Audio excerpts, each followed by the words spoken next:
Hello students, welcome back to my YouTube channel. इस video में हम समझने वाले हैं सीटीपी, जो कि सीटेट में और पीटेट में आती है।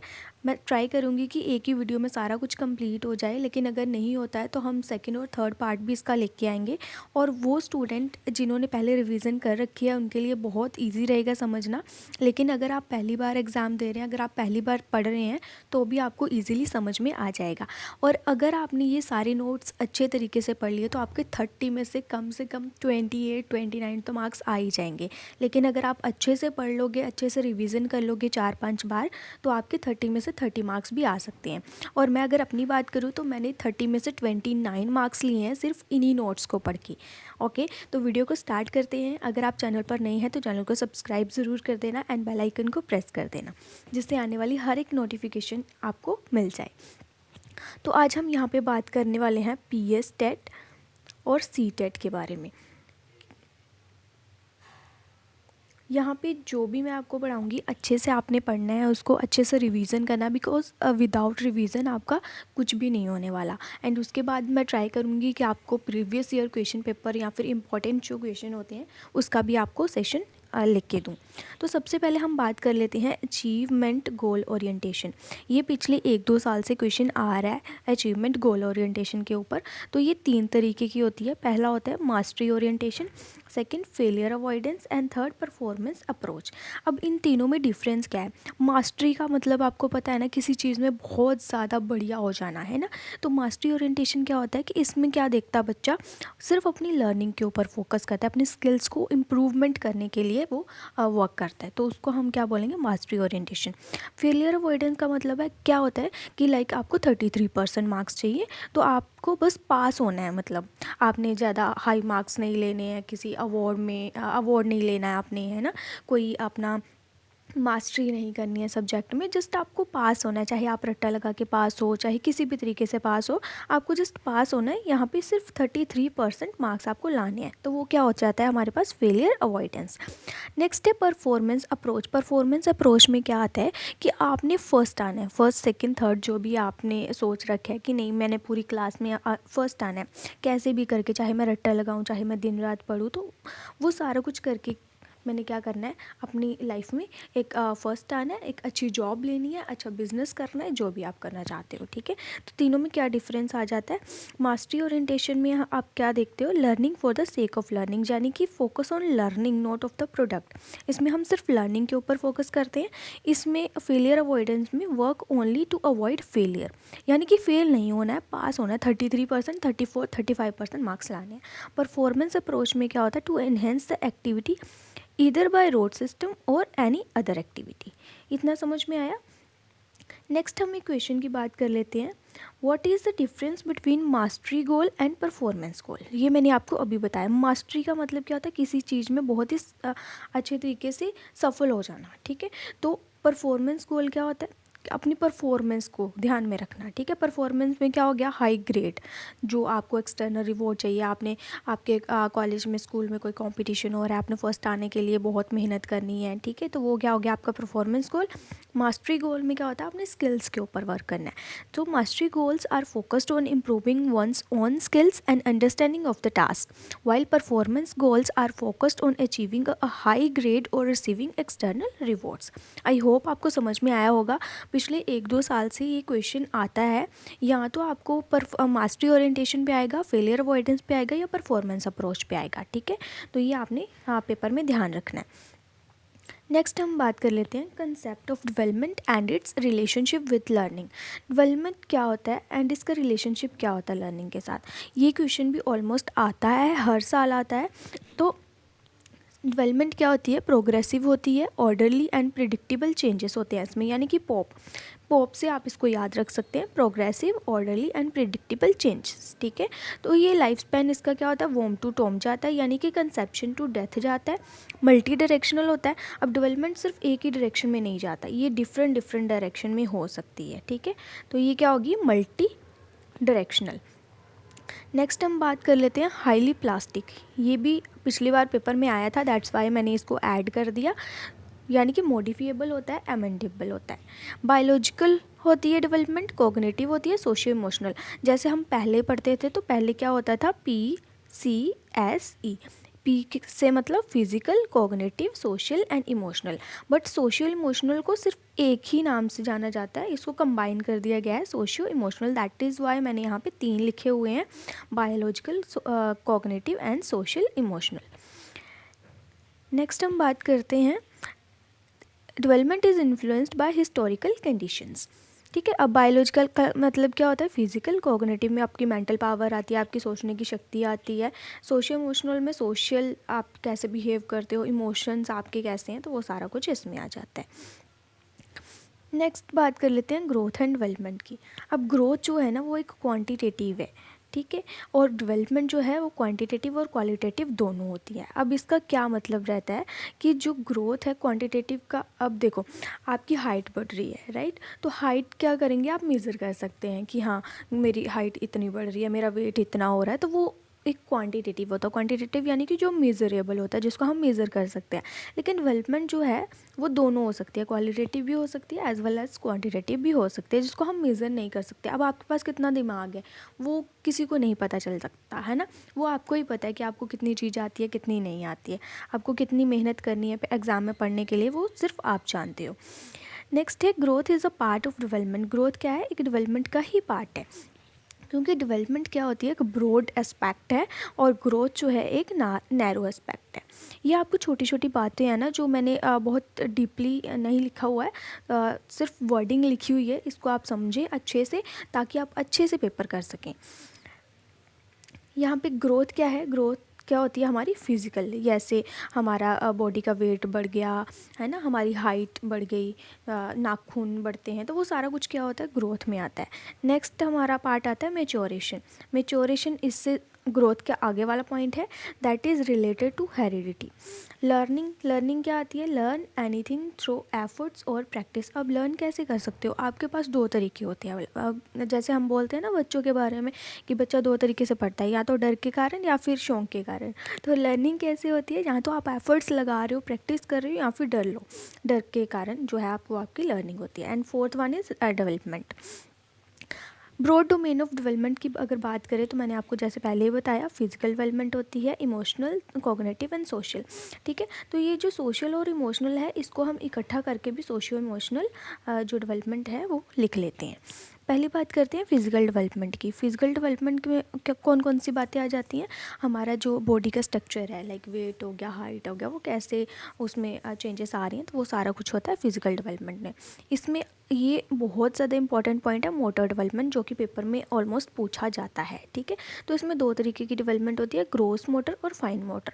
अब दोनों में डिफरेंस क्या है, ग्रोस मोटर होती है बड़ी, जिसमें बड़ी बड़ी, जैसे आपकी आर्म्स, आर्म्स आपके बॉडी का बड़ा पार्ट है, लेग्स की डेवलपमेंट होना, तो वो क्या हो गया आपका ग्रोस मोटर में आ जाता है। वो फाइन मोटर में आ जाती है आपकी, जैसे हाथ की उंगलियां, तो वो छोटा है ना, तो उससे वो क्या हो गया फाइन मोटर। अब इसमें अगर एग्जांपल आपसे पूछ ले तो ग्रोस मोटर में आपने एग्जांपल बतानी है, लाइक आप रनिंग कर रहे हो, स्विमिंग कर रहे हो, तो वो सारा कुछ आपके किस में आ गया, ग्रोस मोटर में।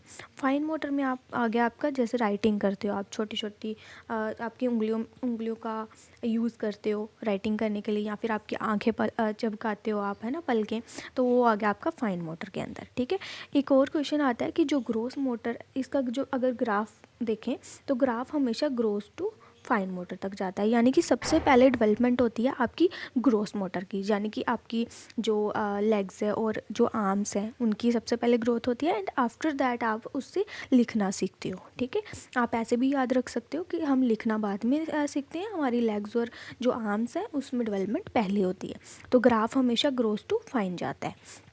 नेक्स्ट बात कर लेते हैं कोग्निटिव डेवलपमेंट। और कोग्निटिव से हमेशा याद रखना है, जब भी आपको वर्ड मिल जाए पेपर में कोग्निटिव, उसका मतलब होता है दिमाग से रिलेटेड, ठीक है, थिंकिंग से रिलेटेड।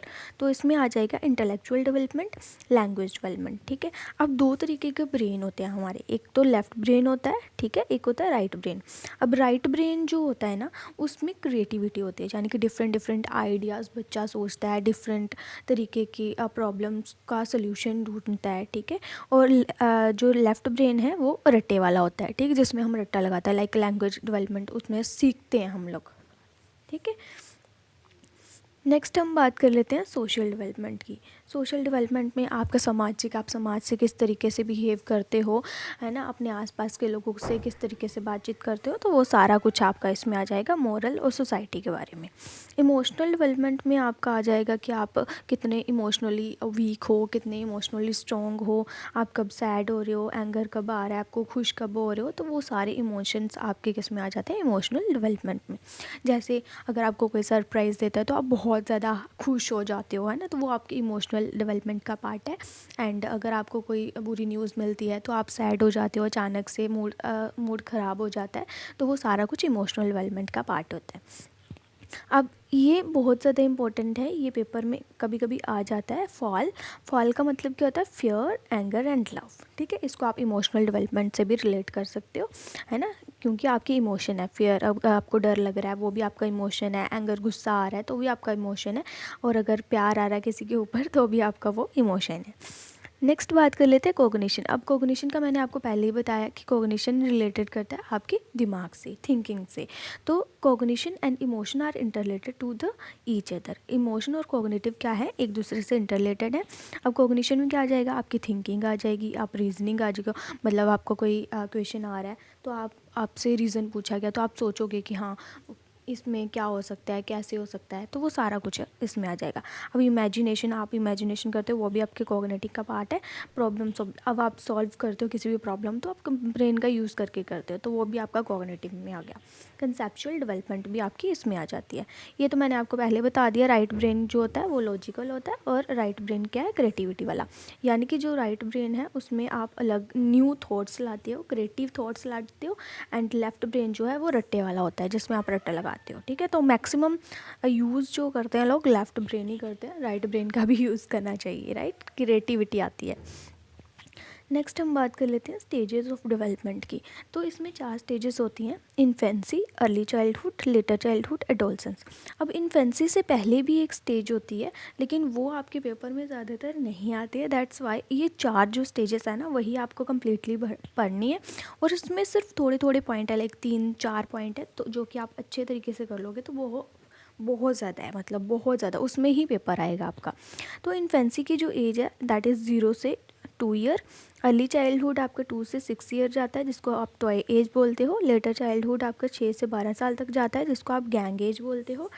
एडोलसेंस आपका जाता है 12 से 18 ईयर्स तक। तो सबसे पहले बात कर लेते हैं इन्फेंसी। इन्फेंसी यानी कि बर्थ से लेकर 2 साल तक का जो बच्चा होता है वो इन्फेंसी स्टेज में आता है, ठीक है। तो उसमें उसकी लैंग्वेज की डेवलपमेंट स्टार्ट हो जाती है ना, वो बोलना और चलना स्टार्ट करता है। 2 साल का बच्चा चलना स्टार्ट कर देता है, थोड़ा थोड़ा बोलना भी स्टार्ट कर देता है ना, उनकी फिजिकल डेवलपमेंट स्टार्ट हो जाती है। और इसमें ग्रोथ जो है ना वो बहुत ज़्यादा फास्ट होती है। ये भी आपको क्वेश्चन आ सकता है, रिलेट करके पूछ सकते हैं कि बताओ सबसे ज़्यादा ग्रोथ कौन से स्टेज में होती है, तो वो इन्फेंसी स्टेज में होती है। सेकंड आ गया अर्ली चाइल्डहुड। अर्ली चाइल्डहुड 2 से 6 साल तक बच्चा होता है जो, यानी कि स्कूल स्टार्टिंग में, स्कूल में जब जो वो जाना स्टार्ट करता है, तो वो वाली एज। यहाँ पे प्रेफरेंस फॉर लेफ्ट हैंड और राइट हैंड। अब बच्चा स्कूल जा रहा है तो उसको प्रेफरेंस देनी है, अपने राइट हैंड से लिखना है या फिर लेफ्ट हैंड से लिखना है। ये पॉइंट एक ऐड हुआ है क्योंकि पेपर में आया था, इससे पहले नहीं आता होता था, तो दैट्स वाई इसको ऐड कर दिया गया।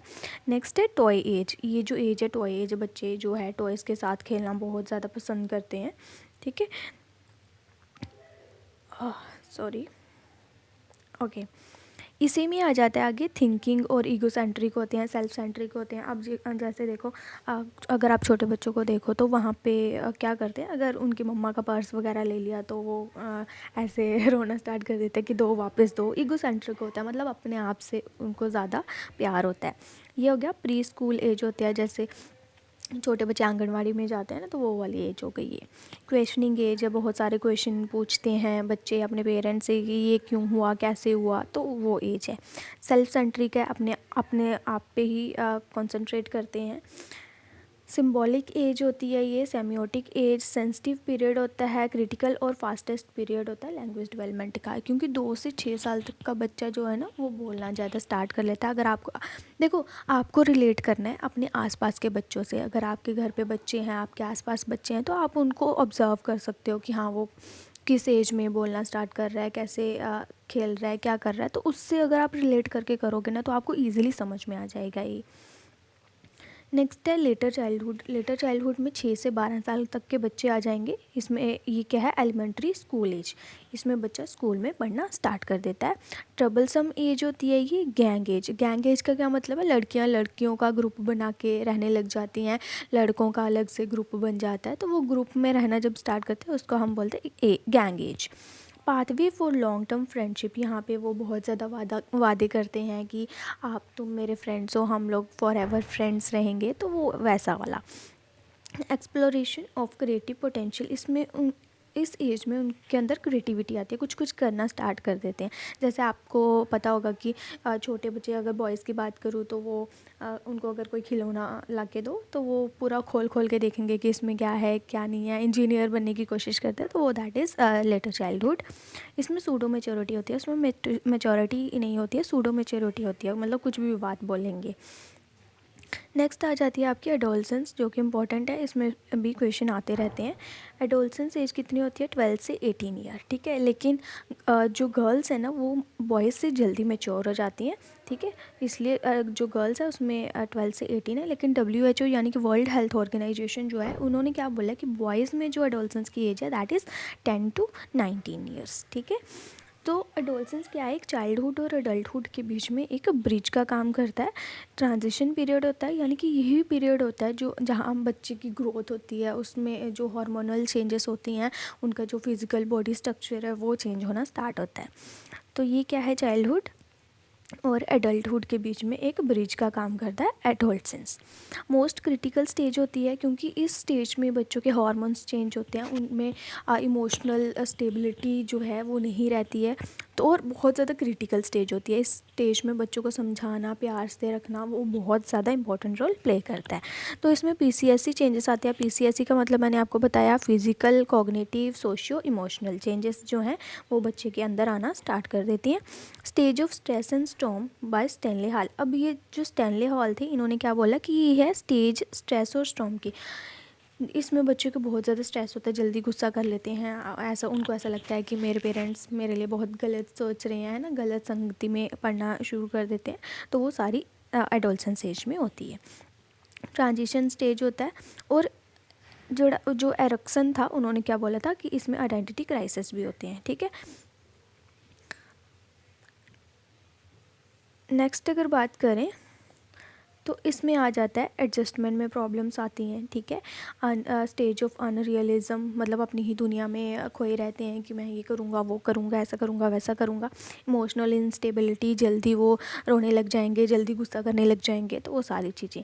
एनजाइटी हो जाती है इसमें। फीलिंग ऑफ रिवोल्ट, मतलब विद्रोह का भावना उनके अंदर आती है ना, किसी ने उनको कुछ बोल दिया, बोलेंगे मैं इससे बदला लेके रहूँगा, तो वो वैसा वाला होता है इसमें, ठीक है। नेक्स्ट आ गया एलाइनेशन, यानी कि किसी के साथ भी उनको लगाव हो जाता है कि, है ना, जैसे प्यार प्यार हो जाता है लड़कों लड़कियों को, है ना, छोटी छोटी एज में, तो वो सारा कुछ इसमें आ जाता है। नेक्स्ट आ गया हीरो वर्कशिप, यानी कि कोई भी रोल मॉडल बना लेते हैं कि मुझे इसकी तरह ही बनना है तो वो सारा कुछ। जुविलाइन डिलिक्वेंसी हो जाती है, ग्रोथ स्पॉट हो जाता है, पर्सनल फैबल, ठीक है, और भी बहुत सारी चीज़ें, इस सारा कुछ आप पढ़ लेना। नेक्स्ट हम एक बात कर लेते हैं। अब फिज़िकल ग्रोथ के बारे में क्वेश्चन आता होता है पेपर में, तो इसको आपने याद कैसे रखना है, जैसे मैंने आपको पहले बताया था, इन्फेंसी में सबसे ज़्यादा ग्रोथ होती है। देन जैसे जैसे हम आगे बढ़ते रहते हैं वैसे वैसे जो है वो ग्रोथ भी कम हो जाती है। सबसे ज़्यादा इन्फेंसी में, उससे कम थोड़ा अर्ली चाइल्डहुड में, लेटर चाइल्डहुड में उससे कम, और जब एडोलसेंस में पहुँचता है ना, फिर से उसकी ग्रोथ जो है वो ज़्यादा होने लगती है। जैसे मैंने आपको यहाँ पे एरो में समझाया, सबसे पहले इन्फेंसी में ज़्यादा, अर्ली चाइल्डहुड में उससे कम, लेटर चाइल्डहुड में उससे भी कम, और एडोलसेंस में आते हैं फिर से ज़्यादा, ठीक है। तो इससे आप याद रख सकते हैं। जैसे क्वेश्चन है, in early childhood growth is dash and thinking is somewhat dash, while in middle childhood growth dash and thinking is logical. अब इन्होंने अर्ली चाइल्डहुड का पूछा हुआ है और दूसरा कौन सा पूछा हुआ है, मिडिल चाइल्डहुड। अर्ली चाइल्डहुड और लेटर और मिडिल को सेम ही आप बोल सकते हो। तो अर्ली में क्या होगा, स्लो होगा, बट स्टिल फास्ट ही रहेगा। लेकिन लेटर चाइल्डहुड में क्या होगा, स्लो हो जाएगी ग्रोथ इसकी। तो इसको आप थोड़ा सा याद रख सकते हैं। नेक्स्ट हम बात करते हैं प्रिंसिपल्स ऑफ डेवलपमेंट। अब बहुत सारे डेवलपमेंट के प्रिंसिपल है, इसमें से भी आपको हर बार एक क्वेश्चन देखने को ज़रूर मिलता है, ठीक है। जैसे development proceed from general to specific, ये वाला क्वेश्चन भी बहुत बार आता है, यूनिफॉर्म है या नहीं है, तो हम वन बाय वन उसको डिस्कस कर लेते हैं। सबसे पहला principle is continuity. Principle of continuity का मतलब क्या है कि मैंने आपको पहले बताया था, डेवलपमेंट हमेशा कॉन्टीन्यूस रहती है, ये कभी भी रुकती नहीं है। अब मान के चलो, आप आपका दिमाग है, दिमाग ऐसा तो नहीं बोलता ना कुछ कि बस आपने 1 महीना पढ़ लिया, बस अभी मैं डेवलपमेंट बंद कर रहा हूँ, अभी आप कुछ नहीं सीख सकते, ऐसा तो कुछ है नहीं है ना। तो वॉर्म से लेकर जन्म से लेकर डेथ तक हम सारा कुछ सीखते रहते हैं, तो डेवलपमेंट हमेशा कॉन्टीन्यूस रहती है। सेकेंड है rate of growth and development is not uniform. जो ग्रोथ का और डेवलपमेंट का रेट है वो कहते हैं कभी भी यूनिफॉर्म नहीं होता, वो डिफरेंट हो सकते हैं। किसी की ग्रोथ अलग तरीके से हो सकती है ना, जैसे किसी की हाइट कम रह जाती है, किसी की ज़्यादा हो जाती है, किसी को मोटापा जल्दी आ जाता है, कि वो कोई पतला रह जाता है ना। तो उस तरीके से जो डेवलपमेंट है वो जो ग्रोथ है वो सब में डिफरेंट डिफरेंट रहती है। और वैसे ही डेवलपमेंट की बात है, कोई बच्चा क्लास में फर्स्ट आ रहा है ना, किसी के 35% मार्क्स हैं, किसी के 70 हैं, किसी के 80 हैं, तो वो सारी चीज़ें क्या है डिफरेंट डिफरेंट होती है, तो वो यूनिफॉर्म नहीं होती। अब चाइल्डहुड की बात करें तो उसमें स्टेजेस सेम रहते हैं, कॉन्सेप्ट डिफरेंस रहते हैं, और रेट भी उसका डिफरेंट रहता है। मतलब स्टेज तो सेम ही है ना उनमें, अगर इन्फेंसी स्टेज है, early childhood, letter childhood, adolescence, वो सारी 4 स्टेजेस जो हैं वो सेम है।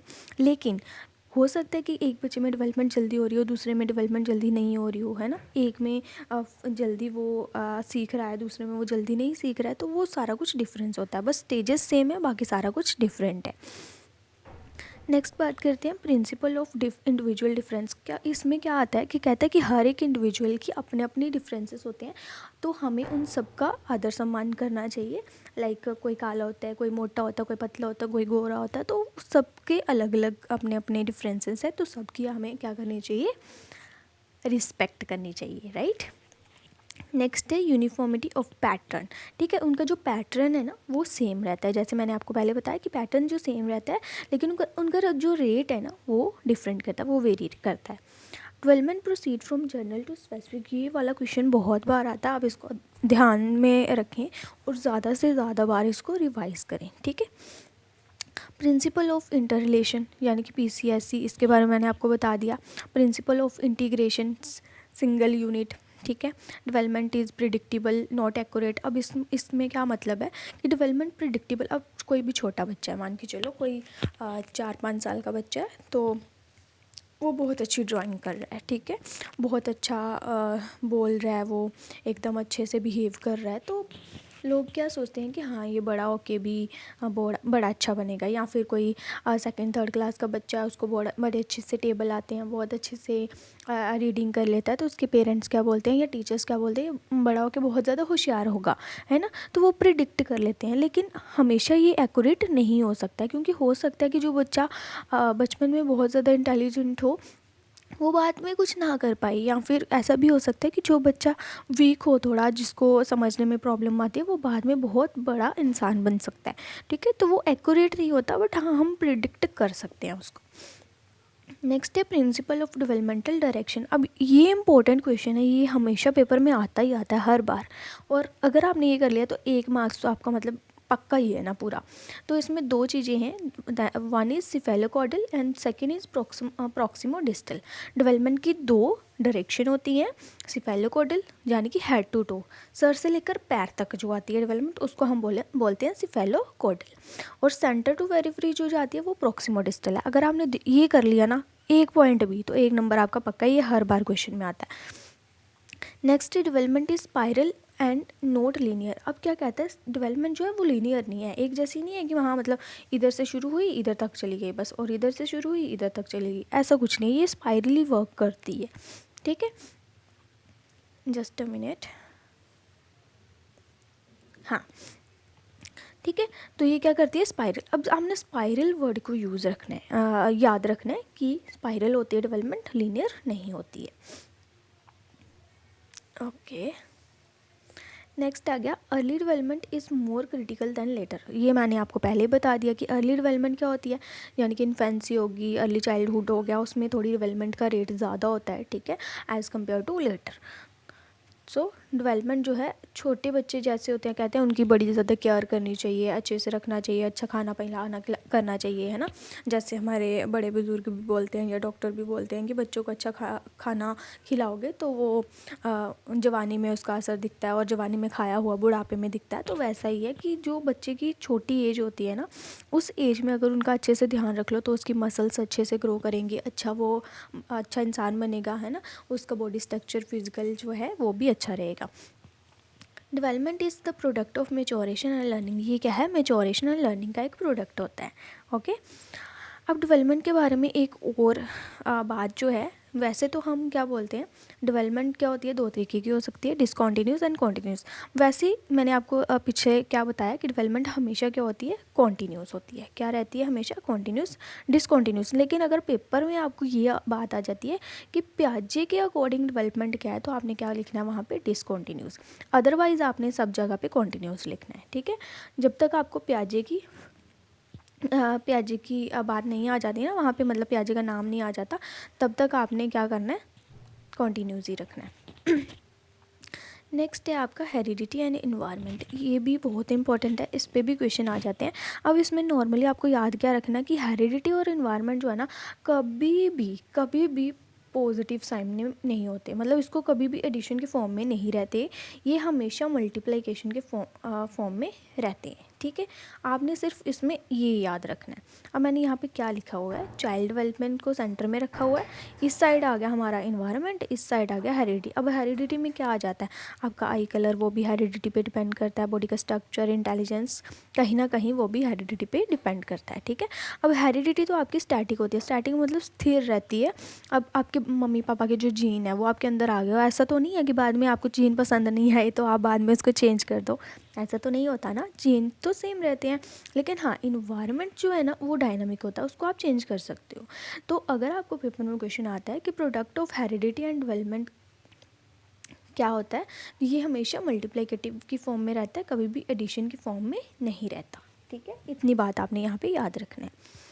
नेक्स्ट आपका कॉन्सेप्ट है सोशलाइजेशन प्रोसेस। सोशलाइजेशन क्या होता है, वो प्रोसेस होता है जिसमें हम सीखते हैं कि हम सोसाइटी के अंदर किस तरीके से रह सकते हैं, ठीक है। Socialization is the process in which we learn how to live in a society. तो वो सारा प्रोसीजर क्या रहता है, सोशलाइजेशन। जैसे बच्चों को सिखाते हैं कि बड़ों के साथ कैसे बिहेव करना है, अपने नेबर के साथ कैसे बिहेव करना है, अपने टीचर्स के साथ बाहर जाके कैसे बात करनी है, तो वो सारा कुछ सोशलाइजेशन में आ जाता है। अब इसमें दो एजेंसीज आती हैं, active agency and passive agency. Active क्या होता है कि जिसमें बच्चा डायरेक्टली इन्वॉल्व हो रहा है, तो वो सारी चीज़ें कौन कौन सी आ जाती हैं, लाइक हमारे पेरेंट्स से सीख रहे हैं डायरेक्टली या फिर अपने टीचर से सीख रहे हैं, तो उसमें आ जाती हैं आपकी फैमिली और स्कूल्स। पैसिव एजेंसी की अगर हम बात करें तो इसमें डायरेक्ट इन्वॉल्वमेंट नहीं होता, जैसे पब्लिक लाइब्रेरी। अब लाइब्रेरी में कभी कभी तो जाएगा बच्चा, है ना, कई बार नहीं भी जाते हैं, तो वो क्या हो गया, पैसिव एजेंसी। एक्टिव मतलब जिसमें वो एक्टिवली इन्वॉल्व है, ठीक है। पैसिव जहाँ पे वो कभी कभी जाता है या फिर ना बराबर जाता है। तो ये दो तरीके की होती हैं। नेक्स्ट एजेंसी की अगर बात करूँ तो ये प्राइमरी और सेकेंडरी हो सकती है। प्राइमरी मतलब जहाँ पे वो ज़्यादातर टाइम अपना बिताता है, दैट इज़ फैमिली, अपने होम में, ठीक है, घर पे। सेकेंडरी में क्या आ जाते हैं, अपने टीचर्स के साथ समय बिताता, अपने फ्रेंड्स के साथ बिताता, वो कम होता है, उसमें क्या आ जाएगा आपका, स्कूल।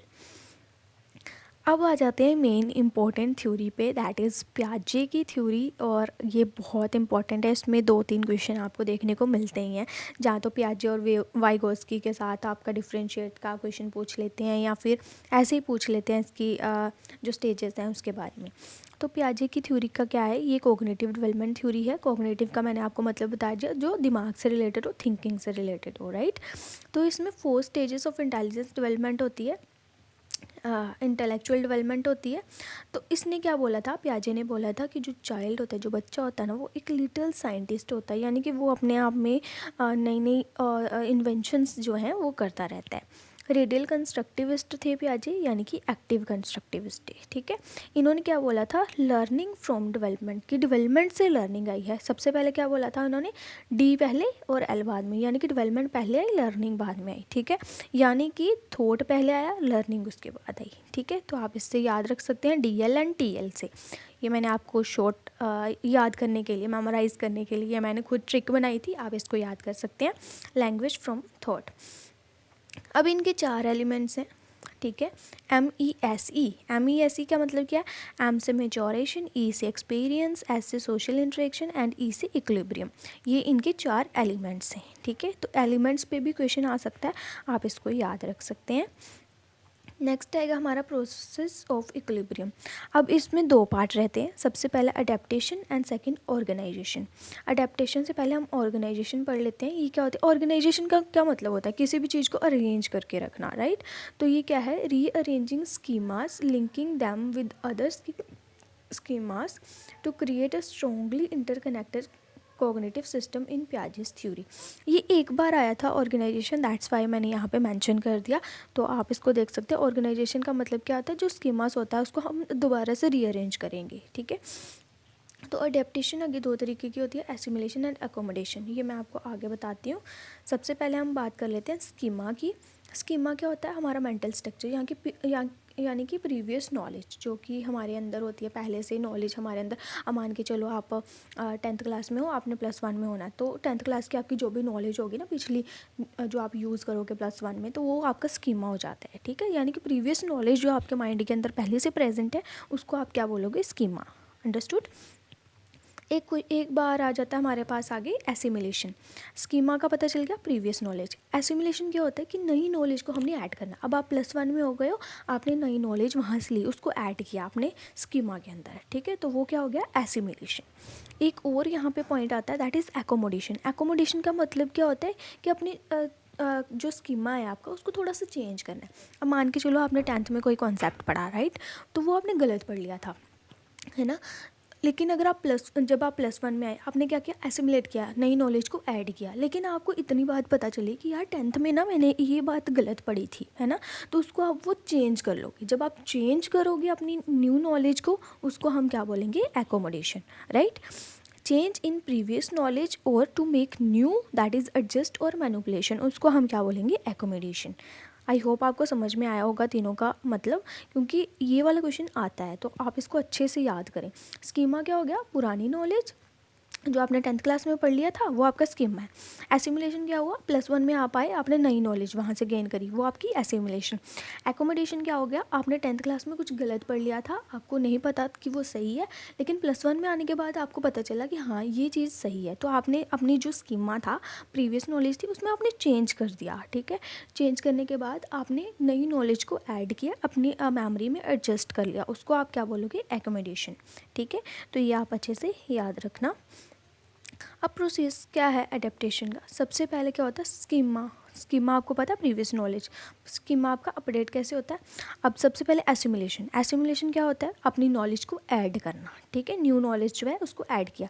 ऐड करने के बाद इक्विलिब्रियम हो गया, यानी कि अपना जो दिमाग है उसने बोल दिया कि हाँ ठीक है, बराबर नॉलेज आ गई। अब नई सिचुएशन आ गई। नई सिचुएशन में क्या हो गया? अब मान के चलो आपने पुराना कुछ गलत पढ़ लिया, अब आप कुछ और पढ़ रहे हो, आपके दिमाग में डिसइक्विलिब्रियम आ गया, ठीक है। नई सिचुएशन आ गई तो डिसइक्विलिब्रियम आ गया कि नहीं यार, ये मैंने पहले कुछ और पढ़ा था, अभी कुछ और है, तो मैं क्या करूँ? तो फिर आप क्या करोगे? जो पुरानी गलत नॉलेज है आपकी, उसको आप डिलीट करके अपना जो नई नॉलेज है उसको एकोमोडेट करोगे, है ना, उसको चेंज करोगे। तो ये सारा आपका प्रोसेस कैसे आ गया? सबसे पहले एसिमुलेशन होती है, एसिमुलेशन के बाद इक्विलिब्रियम हो जाती है, फिर न्यू सिचुएशन आती है, उसके बाद डिसइक्विलिब्रियम है एंड एकोमोडेशन है, तो उसके बाद दोबारा से एसिमुलेशन हो जाती है, ऐसे करके। अब ये मैंने horse camel and horse camel क्यों लिखा हुआ है? इसमें एग्जांपल दी हुई है एक बच्चे की, ठीक है। अब बच्चे ने क्या किया? पहले हॉर्स देखा हुआ था, ठीक है। पहले क्या किया उसने? हॉर्स देखा, उस एसिमुलेशन किया, मतलब हमने दिमाग में नॉलेज गेन करी हॉर्स की, और इक्विलिब्रियम हो गया, उसको पता चल गया कि हाँ ये हॉर्स होता है। अब न्यू सिचुएशन आई जब, तो उसने एक कैमल को देखा, ठीक है। अब उसने क्या सोचा कि हाँ मतलब ये भी क्या हो सकता है? एक हॉर्स ही हो सकता है। लेकिन उसके पेरेंट्स ने बाद में उसको बोला कि नहीं बेटा, ये हॉर्स नहीं है, ये कैमल है, ठीक है। तो उसके माइंड में डिसइक्विलिब्रियम आ गई कि भाई ये कैसे हो गया, मैं तो हॉर्स देखा था, अभी ये कैमल कैसे हो गया। फिर उसने क्या किया? दोबारा से अपनी नॉलेज में सुधार किया, उसको चेंज की प्रीवियस नॉलेज, एंड उसको फिर पता चला कि हाँ हॉर्स अलग होता है और कैमल अलग होता है। तो ये क्या हो गया? एकोमोडेशन। आई होप आपको समझ में आया हो।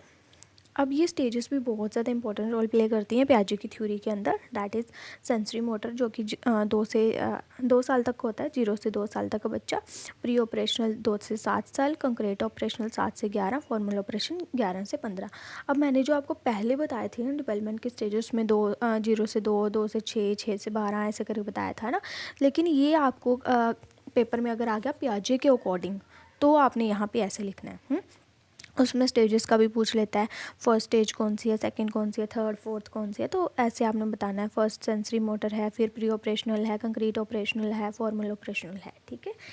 सबसे पहले हम बात कर लेते हैं सेंसरी मोटर की। सेंसरी मोटर 0 से 2 साल तक के बच्चों का होता है।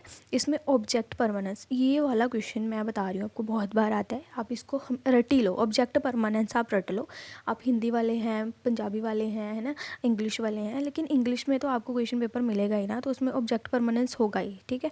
तो वो आप तो रट लो एकदम पूरा, ठीक है।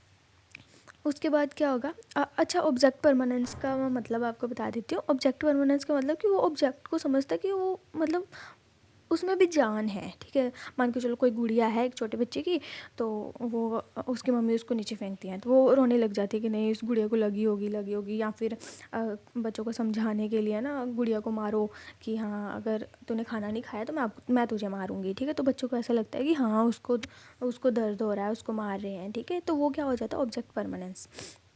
लर्निंग थ्रू सेंसेस और मोटर एक्टिविटी, ठीक है। वो सेंसेस और मोटर एक्टिविटी के थ्रू जो है सीखना स्टार्ट कर देता है, ठीक है। नेक्स्ट आ गया डेफर्ड इमिटेशन, नकल करता है। जैसे बच्चे जो है अपने पेरेंट्स की जो नकल करना स्टार्ट कर देते हैं किसी और की, है ना, कोई कार्टून है, कोई गुड्डा है, उसकी नकल करना स्टार्ट कर देते हैं। नेक्स्ट आ गया गोल डायरेक्टेड बिहेवियर। गोल डायरेक्टेड बिहेवियर रखता है कि हाँ, हमें ये करना ही करना है, जो मर्जी हो जाए, मुझे नहीं पता है। तो ये ऐसी बात है। नेक्स्ट आ गया प्री ऑपरेशनल स्टेज, जो कि 2 से 7 साल तक के बच्चों की होती है। इसमें सिम्बॉलिक होती है, सेमियोटिक, ईगोसेंट्रिक होता है बच्चा, है ना, प्रॉब्लम इज डिसेंट्रिक, इरिवर्सिबल होती है ये, कलेक्टिव मोनोलॉग होता है इसमें, कंजर्वेशन का लैक होता है, ठीक है। इंट्यूटिव स्टेज होता है, मतलब लॉजिकल नहीं होता, बट क्वेश्चन पुट करते रहते हैं, मम्मी ये क्यों हुआ, पापा ये क्यों हुआ, ये कैसे हुआ, क्यों, बला बला बला बला। लर्न थ्रू सिम्बॉलिक थॉट्स, ठीक है। सिम्बॉलिक थॉट्स के थ्रू वो पढ़ना स्टार्ट करते हैं। एनिमिस्टिक होते हैं, यानी कि अपने दिमाग में कुछ कुछ सोचते रहते हैं। नेक्स्ट है कंक्रीट ऑपरेशनल, जो कि 7 से 11 साल तक के बच्चों का होता है। दैट इज़, इसमें आपको 3 चीज़ें करनी है याद। CCS, आपने क्या याद करना है, CCS। सी से मतलब क्या होता है, कंजर्वेशन, C से क्लासिफिकेशन, एंड S से सीरिएशन। अब सीरिएशन 2 तरीके से हो सकती है, असेंडिंग और डिसेंडिंग भी हो सकती है, ठीक है। Okay, just a minute. Next हम बात कर लेते हैं फॉर्मल ऑपरेशनल स्टेज। 11 या फिर 11 से अबव साल के जो बच्चे होते हैं, जो वो फॉर्मल ऑपरेशन स्टेज में आते हैं। इसमें एब्स्ट्रैक्ट थिंकिंग होती है, हाइपोथेटिकल डिडक्टिव जो थिंकिंग है वो इसमें आना स्टार्ट हो जाती है, ठीक है। नेक्स्ट हम बात करते हैं वाइगोस्की की। वाइगोस्की एक सोशल कंस्ट्रक्टिविस्ट थे, ठीक है, और सोशो कल्चरल अप्रोच रखते थे। तो इसमें इन्होंने 3 एस्पेक्ट बताए थे। सबसे पहले social interaction, language and culture, ठीक है। तो ये आपको याद रखना है कि इनके एस्पेक्ट जो हैं वो 3 हैं। इसको आप SLC से याद कर सकते हैं, CLS से याद कर सकते हैं, LSC से याद कर सकते हैं, वो आपके ऊपर डिपेंड करता है। नेक्स्ट बात कर लेते हैं वाइगोस्की और लैंग्वेज। इसमें उन्होंने लैंग्वेज के बारे में क्या बोला था, Vygotsky believe that language develop from social interaction. उन्होंने क्या बोला कि जो लैंग्वेज है ना, वो सोशल इंटरेक्शन से आती है। लाइक हम सोशली किसी से बात करेंगे, किसी का सुनेंगे, तो उससे हमें लैंग्वेज आएगी।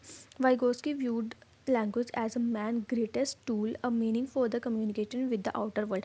अब आपको पेपर में क्वेश्चन क्या आ जाता है कि किसने बोला था कि लैंग्वेज क्या है, एक मैन की ग्रेटेस्ट टूल है, तो आप उसमें क्या लिखोगे, वाइगोस्की ने बोला था। अब इसमें भी आपको जोन ऑफ प्रॉक्सिमल डेवलपमेंट पे क्वेश्चन आ जाते हैं। सम अदर इंपॉर्टेंट हम जोन ऑफ प्रॉक्सिमल डेवलपमेंट पे आपको क्वेश्चन आ जाता है, स्काफ फोल्डिंग पे क्वेश्चन आता है, मोर नॉलेजेबल अदर्स पे क्वेश्चन आता है। अब इसमें मैं आपको बता देती हूँ थोड़ा सा। जोन ऑफ प्रॉक्सिमल डेवलपमेंट क्या होता है कि वो जोन जिसमें किसी बच्चे की नॉलेज, उसको कितनी नॉलेज है। अब आप अपने आप को अगर देखो, ठीक है, तो आप मान के चलो आपको CDP का थोड़ा सा सिलेबस आता है 20%, तो वो क्या हो गया, आपका जोन ऑफ प्रॉक्सिमल डेवलपमेंट हो गया, ठीक है। वो जोन जिसमें आपकी नॉलेज वो है। अब देखो, स्कार्फ फोल्डिंग क्या होती है, एक टेम्पररी हेल्प देना। अब मान के चलो आपके पास 20% नॉलेज है, कोई टीचर से आप पढ़ रहे हो, यूट्यूब पे पढ़ रहे हो या फिर ऑफलाइन पढ़ रहे हो, तो वो टीचर आपको क्या करेगा, थोड़ी सी परमानेंट हेल्प दे देगा, ठीक है। ऐसे मान के चलो इतनी सी परमानेंट उन्होंने हेल्प आपको दी। डिफरेंट पेन से बता देती हूँ। मान के चलो इतनी आपको परमानेंट टेम्पररी हेल्प दी आपके टीचर्स ने, ठीक है। तो उसके बाद क्या हो गया, आपका नॉलेज जो है जो थोड़ा सा बढ़ गया, आपको कॉन्फिडेंस आया कि नहीं मेरे को 20% नहीं, मेरे को भी 40% आती है, मेरे को भी 60% सिलेबस आ जाता है। तो वो क्या हो गया, एक स्काफोल्डिंग का काम करते हैं, यानी कि टेम्पररी हेल्प करने का काम करते हैं। लेकिन वो टेम्पररी हेल्प कौन दे सकता है आपको, मोर नॉलेजेबल अदर, यानी कि जो आपसे ज़्यादा नॉलेज रखता हो। ऐसा ना हो कि आपको 20% सिलेबस आता है और आपका कोई दोस्त है उसको भी 20% आता है, ठीक है। अब वो आपकी हेल्प कर रहा है या आप उसकी हेल्प कर रहे हो, मतलब वैसे क्या हो जाता है, सेम सेम चीज़ हो जाती है। लेकिन अगर मान के चलो आपको 20% आता है, आपका कोई दोस्त है उसको 40% आता है, वो आपकी हेल्प कर रहा है, तो वो क्या हो गया, आपसे मोर नॉलेजेबल अदर्स, यानी कि आपसे ज़्यादा नॉलेज वाला है, उससे अगर आप हेल्प लोगे तो ही आपको जो है वो फ़ायदा होगा, बेनिफिट होगा, ठीक है। Just yes. अब देखो, इसमें बहुत सारी लर्निंग होती है, ग्रुप लर्निंग हो गया, पीयर लर्निंग हो गया, असिस्टिव लर्निंग हो गया, रेसिप्रोकल लर्निंग हो गया। अब इनका मतलब क्या है, ग्रुप लर्निंग का मतलब क्या होता है, जैसे एक ग्रुप में 4-5 लड़कियों का ग्रुप, 4-5 लड़कों का, या फिर जो हेटेरो ग्रुप होते हैं, ठीक है, लड़कों लड़कियों का ग्रुप, तो वो मतलब 4-5 बच्चे लगा लो, तो वो ग्रुप में बैठ कर पढ़ रहे हैं, डिस्कस कर रहे हैं, एक ही टॉपिक है, वो कोई बच्चा अपने व्यूज़ दे रहा है, कोई अपने व्यूज़ दे रहा है, तो उसको हम क्या बोलेंगे, ग्रुप लर्निंग। पीयर लर्निंग में क्या होता है, अपने दोस्तों से डिस्कस करना, ठीक है, उनके साथ बैठ कर पढ़ना, तो वो हो गया पीयर लर्निंग। असिस्टिव लर्निंग मतलब अब क्लास में बच्चे बैठे हुए हैं तो वो पढ़ रहे हैं सारे, तो उनको असिस्ट करने के लिए वहाँ पे टीचर भी है, तो वो क्या हो गया, असिस्टिव लर्निंग। अब रेसिप्रोकल लर्निंग क्या हो गया, दोनों एक दूसरे को बता रहे हैं, दो बच्चे दो बैठे हुए हैं आपस में, रेसिप्रोकल का क्या मतलब होता है, उल्टा हो जाना, ठीक है। तो वो क्या एक दूसरे को बता रहे हैं कि कैसे पढ़ना है कैसे नहीं पढ़ना। ये हम आगे इसको डिस्कस करेंगे। नेक्स्ट आ जाती है थ्योरी आपकी, कोलबर्ग की थ्योरी, ये भी बहुत इंपॉर्टेंट है, इस पर भी क्वेश्चन आते हैं। Moral development theory inspired by प्याजे, ये क्या है, कोलबर्ग क्या है, इन्होंने प्याजे से इंस्पिरेशन ली थी, उसके बाद इन्होंने अपनी थ्योरी दी मोरल डेवलपमेंट थ्योरी, ठीक है, किन्होंने दी थी, कोलबर्ग ने। अब इन्होंने राइट और रॉन्ग के बारे में बताया था, ठीक है। उन्होंने क्या बोला कि जो मोरल मेच्योरिटी होती है ना, वो कोग्निटिव मेच्योरिटीज़ पे बेस करती है, मतलब कि हमारा दिमाग जो है ना वो कितना मेच्योर है, ठीक है, उसके अकॉर्डिंग हमारा जो मॉरल वैल्यूज़ है उसका पता चलता है। अब देखो, इसमें कुछ सिचुएशंस आ जाती हैं, मोलारिटी, राइट और रॉन्ग क्या होता है, मॉरल रीजनिंग, मॉरल डिलेमा, ठीक है, राइट जाना है रॉन्ग जाना है हमें, या फिर कोई अलग सिचुएशन क्रिएट करनी है, ठीक है, प्रॉब्लम का सोल्यूशन निकालने के लिए, तो वो सारा कुछ इसमें आ जाएगा। अब मेन चीज़ इसमें आती है 3 लेवल्स ऑफ मोरालिटी, ठीक है, 3 लेवल हैं इसके, pre conventional level, conventional level and post conventional level. Pre conventional level 4 से 10 साल तक के बच्चों का होता है, कन्वेंशनल 10 से 13 एंड पोस्ट कन्वेंशनल 13 से अबव साल का, ठीक है। प्री कन्वेंशनल में अपने सेल्फ के ऊपर काम करते हैं, तो वो हम आगे थोड़ा सा अभी डिस्कस करते हैं।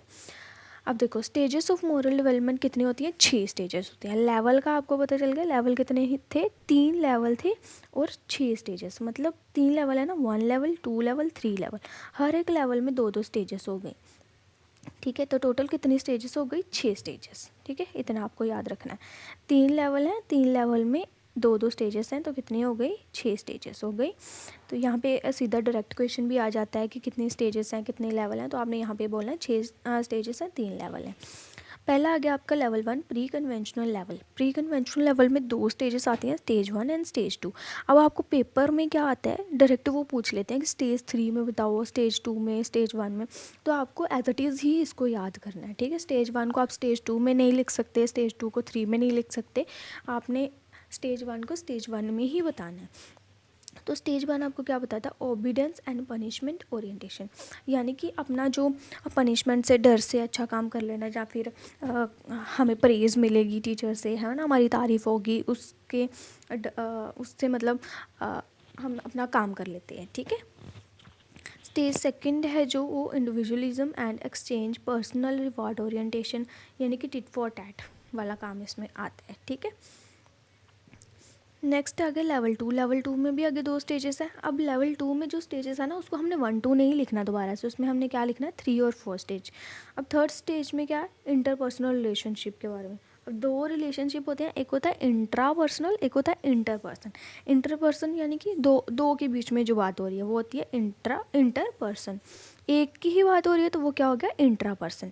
तो यहाँ पे इंटरपर्सन रिलेशनशिप की बात होती है, like good boy good girl है ना, टीचर बोल देते होते हैं ना, अच्छा काम किया, गुड बॉय गुड गर्ल, तो वो सारा कुछ इसमें आ गया। स्टेज 4 में लॉज एंड ऑर्डर्स की बात होती है, यानी कि सोशल ऑर्डर्स की बात होती है। लेवल 3 आता है आपके पास पोस्ट कन्वेंशनल लेवल, जिसमें स्टेज 2 5 और स्टेज 6 आती है। स्टेज 5 में आपका सोशल कॉन्ट्रैक्ट इंडिविजुअल राइट्स की बात हो रही है, एंड स्टेज जो 6 है उसमें यूनिवर्सल एथिकल प्रिंसिपल्स की बात हो रही है, ठीक है। अब इसमें क्रिटिसिज्म क्या था कि ये सारे कल्चर्स के लिए इक्वली वो नहीं था, ठीक है। हाइपोथेटिकल सिचुएशन, और सबसे इम्पोर्टेंट बात कि ये जेंडर बियास के ऊपर थ्योरी बनाई थी। ये जो कॉलबर्ग थे, इन्होंने सिर्फ बॉयज़ को मद्देनज़र रख के ये थ्योरी बनाई थी, गर्ल्स का इसमें वो नहीं था नाम। दैट इज़ वाई यहाँ पे इसको बोला गया कि ये ब्यास सैंपल है, यानी कि जेंडर ब्यास हो रहा है इसमें, ठीक है। क्योंकि गर्ल्स और बॉयज़ को अगर हम इक्वली बोलते हैं तो उनको इक्वली लेकर ही कुछ काम भी करना चाहिए। अब नेक्स्ट बात करते हैं child centre and progressive education. Child centre क्या होती है, बच्चों के अकॉर्डिंग हमें काम करना है, हमें अपने सिस्टम में चेंज कर लेना है, लेकिन बच्चों को, अब बच्चों को कुछ समझ में नहीं आ रहा जल्दी, बच्चा जल्दी याद नहीं कर पा रहा, तो हमें बच्चों को कुछ नहीं बोलना है, उसमें बच्चे की गलती नहीं है, उसमें किसकी गलती है, सिस्टम की गलती है।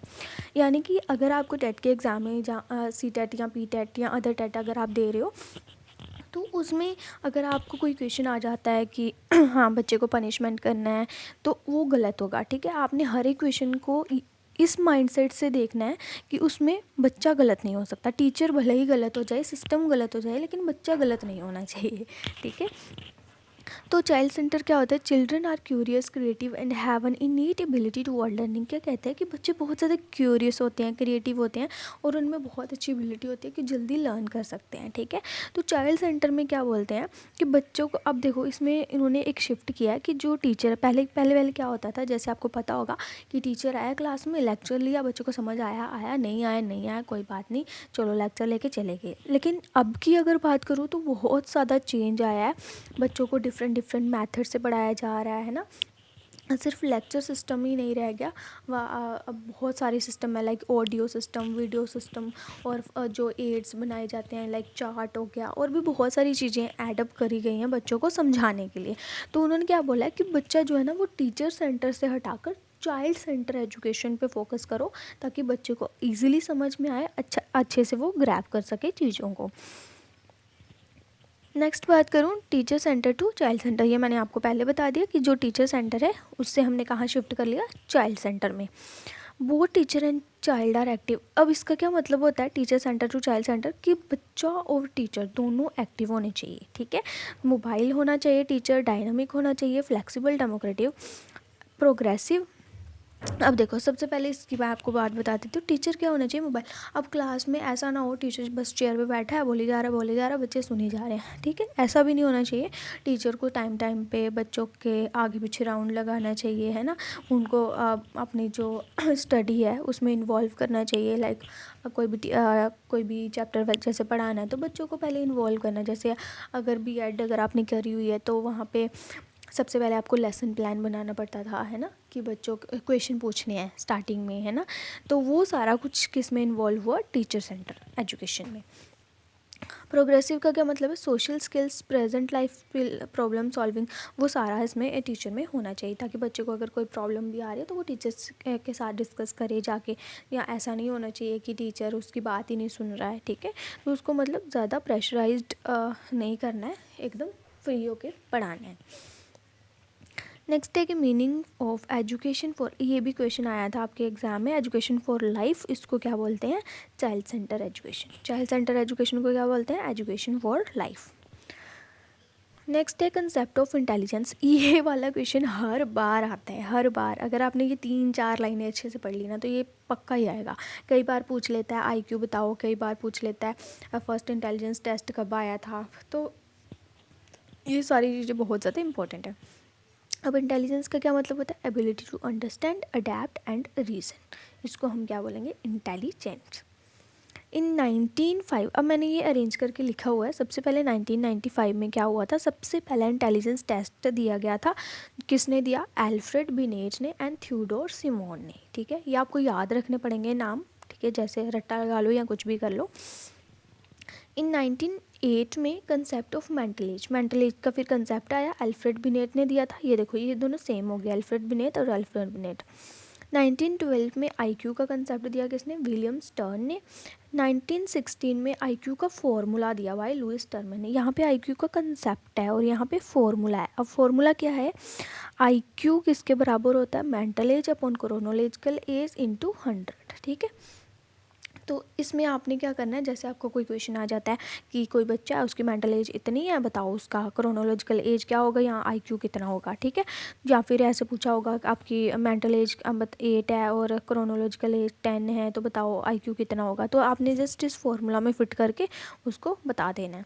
लास्ट ईयर भी ये वाला क्वेश्चन आया था। नेक्स्ट है classification of people on the basis of IQ. ये आप थोड़ा बहुत याद रख सकते हो।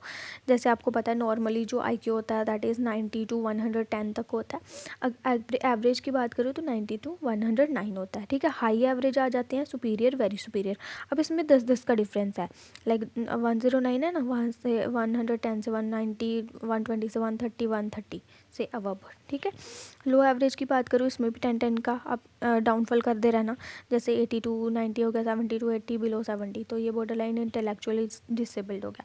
ये ज़्यादा पढ़ने की आपको ज़रूरत नहीं है बिकॉज सी पेपर में आता है नहीं ये वाली रेशियो, बट हाँ इसका आपको पता होना चाहिए एवरेज कितनी होती है, हाई एवरेज कितनी होती है, लो एवरेज, तो आप इसको याद कर सकते हो।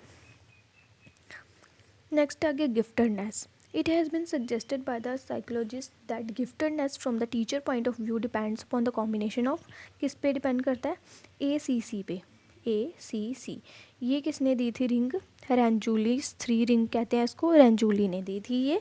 ठीक है, इसमें किसके बारे में बात करी हुई है, अब एवरेजेबिलिटी के बारे में, क्रिएटिविटी के बारे में और टास्क कमिटमेंट के बारे में। ये भी आप थोड़ा सा याद रख सकते हो। नेक्स्ट बात करते हैं मल्टी डायमेंशनल इंटेलिजेंस की। अब मैंने आपको पहले बताया था डेवलपमेंट क्या होती है, मल्टी डायरेक्शनल होती है, एक ही डायरेक्शन में नहीं जाती वो। ठीक है, उसी तरीके से जो इंटेलिजेंस होती है वो भी क्या होती है, मल्टी डायमेंशनल होती है, मल्टी डायरेक्शनल होती है। ठीक है, okay. Multiple intelligence bye Harvard gardener. Harvard gardener जो थे उन्होंने क्या थ्योरी दी थी, मल्टी डायमेंशनल इंटेलिजेंस के बारे में बोला था। Intelligence is not a single entity, ये क्या करती है, इंडिपेंडेंट होती है एक दूसरे से। ठीक है, अब मेन जो आपका क्वेश्चन आता है वो इसकी टाइप से आता है कि कितने टाइप की इंटेलिजेंस है और कैसे हो सकती है। ठीक है, तो 8 टाइप की इसमें इंटेलिजेंस देखी जाती है। अब बात करें बुक की, तो इन 1983 एक बुक थी जिसको फ्रेम ऑफ माइंड कहा जाता है, talk about multiple intelligence theory. ये ज़्यादा नहीं आता बट हाँ कई बार पूछ भी लेते हैं, जैसे अगर आप टेट 1 दे रहे हो तो उसमें बुक्स वगैरह का ज़्यादा पूछ लेते हैं।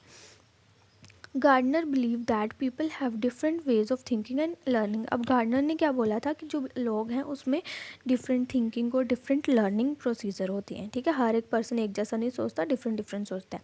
अब इनकी टाइप्स, इनको आप ध्यान से पढ़ना क्योंकि इसमें हर बार क्वेश्चन आता है, कोई ना कोई क्वेश्चन आ ही जाता है। ठीक है, सबसे पहला आ गया लिंग्विस्टिक इंटेलिजेंस। अब लिंग्विस्टिक की जो वर्ड है उससे ही आपको पता चल रहा है लिंग्विस्टिक का मतलब क्या होता है, लैंग्वेज। ठीक है, जिसमें लैंग्वेज, वो पर्सन जिसमें लैंग्वेज की बहुत ज़्यादा इंटेलिजेंस होती है उसको हम क्या बोलते हैं, linguistic intelligent. Skills involve in the production and use of language, वो आदमी जिसको लैंग्वेज की बहुत अच्छे से नॉलेज है, वो लैंग्वेज को यूज़ करना जानता है। ठीक है, वो क्या होता है, हमारा लिंग्विस्टिक इंटेलिजेंस में आता है। वर्ड स्मार्ट हो सकते हैं वो आदमी, जैसे कोई पर्सन अच्छे से रीडिंग कर सकता है, हियरिंग कर सकता है, speaking, writing, debating, poet, discussion कर सकता है। फॉर एग्जांपल इसमें लॉयर आ जाते हैं, लेक्चरर्स आ जाते हैं, राइटर, जर्नलिस्ट। तो ये सारा कुछ आपको थोड़ा याद रखना है। इसका जो वर्ड है ना, इसके मीनिंग ही याद रख लो बस। लिंग्विस्टिक मतलब लैंग्वेज, जो लैंग्वेज को अच्छे तरीके से यूज़ कर सकता है उसको आप बोलते हैं लिंग्विस्टिक इंटेलिजेंस।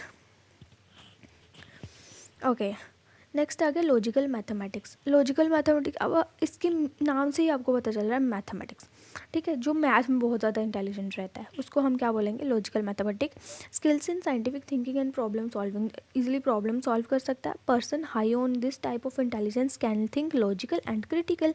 और जैसे इसमें साइंटिस्ट आ गए, मैथमेटिशियन आ गए, तो वो सारा किस में हो गया, लॉजिकल मैथमेटिकल में। थर्ड टाइप आता है हमारा स्पेशल। अब स्पेशल के नाम से पता चल रहा है related to space, related to visual image, related to pattern. अब स्पेस की बात करूँ तो स्पेस में कौन जाते हैं, ठीक है, पायलट जाते हैं, है ना, सेलर्स जाते हैं। पायलट क्या करेंगे, अब उनके दिमाग में इमेज बननी चाहिए, मान के चलो अब प्लेन उड़ा रहा है कोई, है ना, तो पायलट जो है वो प्लेन उड़ा रहा है।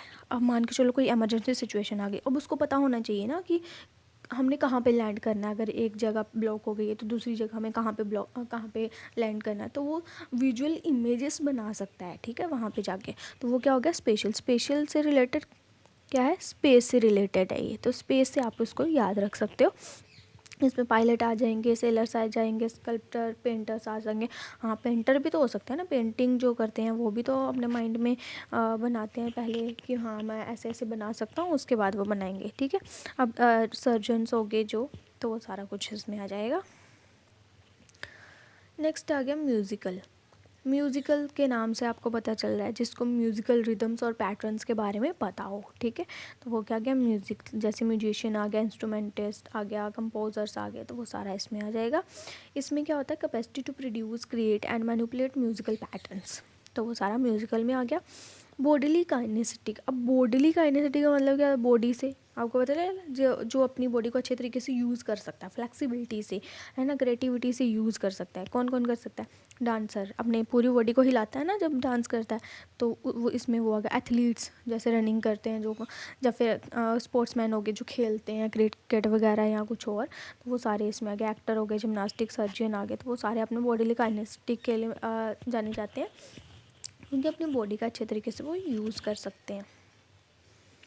नेक्स्ट आ गया इंटरपर्सन। जैसे मैंने आपको पहले बताया था, इंटरपर्सन और इंट्रापर्सन। इंटरपर्सन क्या होता है, sensitive to system aspect of others behaviour. Interperson दो मैंने बोला था ना, INTER, इंटर, और एक क्या होगा, इंट्रा, ठीक है। इंट्रा की अगर बात करूँ तो वो एक पर्सन की होती है। जैसे मैं हूँ ना, तो मुझे अगर मेरे अपने बारे में पता है सारा कि मैं क्या हूँ, मुझे क्या करना है ज़िंदगी में, तो वो मेरा क्या हो गया, इंट्रा, ठीक है। लेकिन अगर मैं दूसरों के बारे में भी जान सकती हूँ कि हाँ ये पर्सन कैसा है, ठीक है, ये क्या कर सकता है, उसके माइंड को मैं पढ़ सकती हूँ, तो वो क्या हो गया, इंटर, ठीक है। दो पर्सन की बात हो रही है तो वो इंटर हो गया, एक पर्सन की अकेले की बात हो रही है तो वो क्या हो गया, इंट्रा। अब इंटर की बात करें तो इसमें क्या हो गया, साइकोलॉजिस्ट, है ना, लोग जाते हैं ना उनके पास, उनको ऐसे बोलते हैं कि उनको कैसे पता चल जाता है कि ये इंसान क्या सोच रहा है, सॉरी। नेक्स्ट आ गया काउंसलर, पॉलिटिशियन, सोशल वर्कर, वो सारे किस में आ गए, इंटर पर्सन में आ गए। इंट्रा में awareness of one's own feeling, motive and desire, है ना, जो मैंने आपको पहले बता दिया अपने बारे में, जैसे जिनको पता होता है, जैसे फिलोसफर होते हैं, स्पिरिचुअलिटी इंक्लाइंड पीपल होते हैं, तो वो उनको अपने बारे में पता होता है। एक आता है नेचुरलिस्ट। नेचुरलिस्ट क्या होता है, जिसको नेचर से बहुत ज़्यादा प्यार होता है, उनको बहुत ज़्यादा लगाव होता है नेचर से, ठीक है। तो वो कौन होते हैं, नेचुरलिस्ट। जैसे हंटर हो सकते हैं, farmer, tourist, botanist, zoologist and bird watcher हो गए, ये सारा किस में आ गया, नेचुरलिस्ट में। अब इसमें क्रिटिसिज्म भी था, क्या था, lack empirical evidence, lack research based, mere hobbies. अब इसमें क्रिटिसिज्म में उन्होंने क्या बोला कि हो सकता है कि ये जितने भी उन्होंने इंटेलिजेंस बताई है हमें, वो हो सकता है किसी की हॉबी भी हो, क्या पता है वो इंटेलिजेंस है या नहीं है, वो उसकी हॉबी भी हो सकती है। तो इस वजह से उन्होंने थोड़ा इसमें क्रिटिसिज्म दिखाया था। अभी हमें पढ़ते पढ़ते 1 घंटा ऑलमोस्ट होने वाला है, और अभी हमारा बहुत ज़्यादा काम पड़ा हुआ है 9 पेजेस किए हमने अभी, बट चलो ठीक है, मैं देखती हूँ, ट्राई करती हूँ आज 15 तक हो जाएं पेजेस तो ठीक है।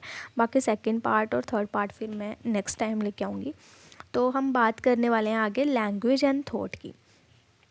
लैंग्वेज एंड थॉट आपने किस में पढ़ा था पीछे, याद है आपको, बताओ किसने पढ़ा था, प्याजे ने, और प्याजे में और वाइगोस्की में, ठीक है।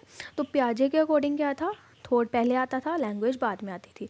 वाइगोस्की ने क्या बोला था कि लैंग्वेज और थॉट दोनों साथ साथ में चलते हैं, बट 3 साल या 5 साल तक पहुँचते पहुँचते वो एक दूसरे में मर्ज हो जाते हैं। ठीक है, समझ में आई? दोबारा से समझा देती हूँ मैं, 1 मिनट रुको।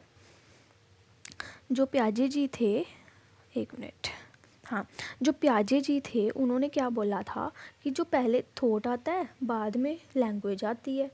ठीक है, लेकिन जो वाइगोस्की थे उन्होंने क्या बोला, जो थॉट है और जो लैंग्वेज है वो दोनों कट्ठे कट्ठे चलते हैं, मतलब कट्ठे ही थॉट आता है, कट्ठी लैंग्वेज आती है। बट जब वो 3 साल या फिर 5 साल तक पहुंच जाते हैं तो वो आपस में मर्ज हो जाते हैं दोनों। ठीक है, इतना बात समझ में आया? पेपर में आपको बस इतना याद रखना है कि किसने बोला था थॉट पहले आई। अब वो पूछेंगे क्वेश्चन आपको कि किसके अकॉर्डिंग थॉट पहले आया, पियाजे के अकॉर्डिंग या वाइगोस्की के अकॉर्डिंग। तो आप वहाँ पे लिखने वाले होंगे अगर आपको पता होगा कि पियाजे ने बोला था कि हाँ थॉट पहले आता है, वाइगोस्की ने तो बोला ही नहीं था। कि वाइगोस्की ने तो ये बोला कि थॉट और लैंग्वेज दोनों क्या करते हैं, इकट्ठे चलते हैं। तो ये आपको थोड़ा सा याद रखना पड़ेगा। अब वाइगोस्की ने स्पीच के बारे में भी बोला था, इसने 3 स्पीचेस दी, social speech, private speech, silent inner speech. अब सोशल स्पीच 0 से 2 साल तक, प्राइवेट 3 से 6 साल तक, एंड साइलेंट इनर 6 साल से प्लस वाले।